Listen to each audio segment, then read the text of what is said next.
Now what will it be? Death or exile?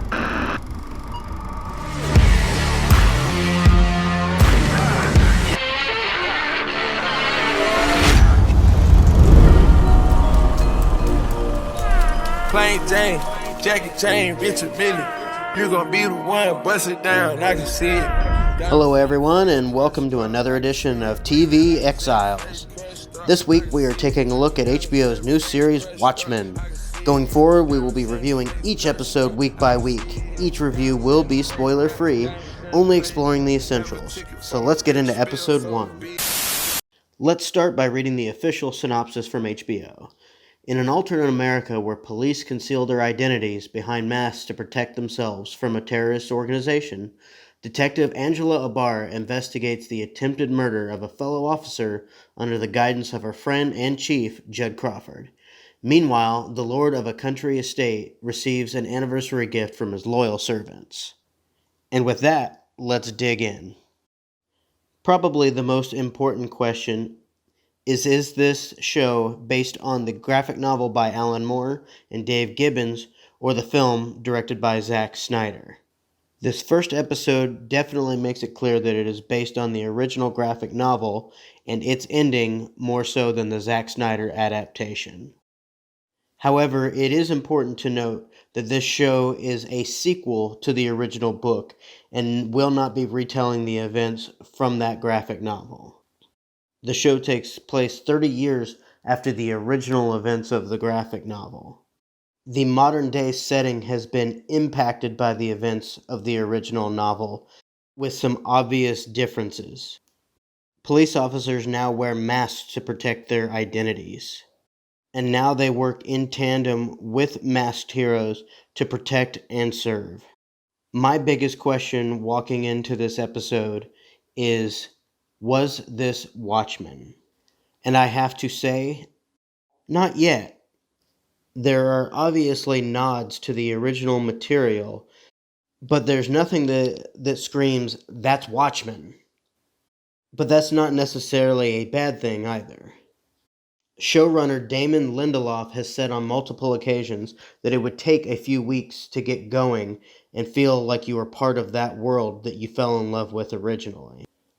I've always been a big fan of Lindelof's work, like Lost, so I'm going to take him at his word on this one, that in a few weeks, I will also be in love with this world as well. This episode does enough to stand on its own, while keeping me intrigued enough to want to come back next week. All around, the acting performances are very good. Each person already seems to be comfortable in their character, and I assume there will be plenty of time to grow as the series moves forward. The cinematography in this first episode looked perfectly fine. It did not have the stylized look that you come to expect from the Zack Snyder version, but it also never felt cheap. It's definitely on par with what you come to expect from HBO. Although again, I think as the series moves forward, we are going to see something more visually exciting. And now to talk about the music. The score was composed by Trent Reznor and Atticus Ross, who most people will recognize from working with David Fincher on Social Network and Girl with the Dragon Tattoo. If you loved those scores, like I did, then you will be very pleased with this episode. From the first notes, you can tell you're going to be delivered something very pleasing. However, I'm not sure that I feel that it fits the series.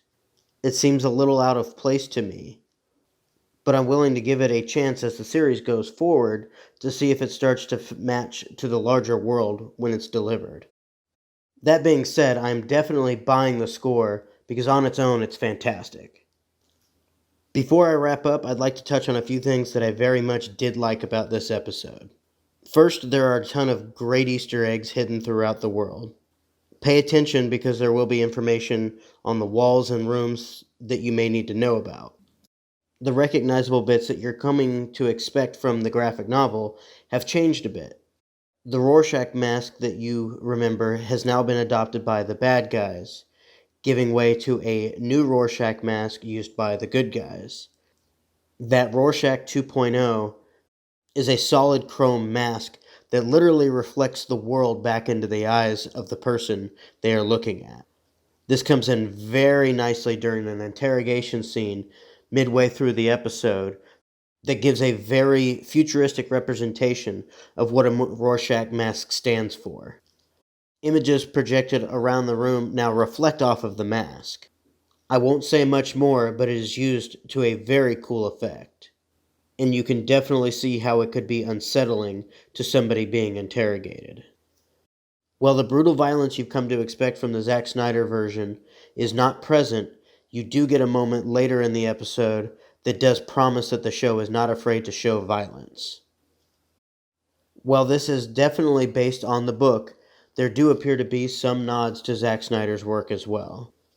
There are a few in-world advertisements for a documentary based on the Minutemen, and when they show the heroes, they do look like Zack Snyder's versions. There is definite resemblance to the comedian. There is definite resemblance to Silk Spectre, and a few other key players as well. Although, it might just be because Zack Snyder was very faithful to the look of the characters and the look of the world set up by Dave Gibbons. In closing, I am excited to continue watching this show. As of this point, it does not feel like Watchmen, but again, I don't think that's bad yet. The preview at the end of the episode definitely shows me that there are some really cool things coming our way, including some moments with Dr. Manhattan. So I can't wait to see what's coming next, and I will definitely be paying attention next week.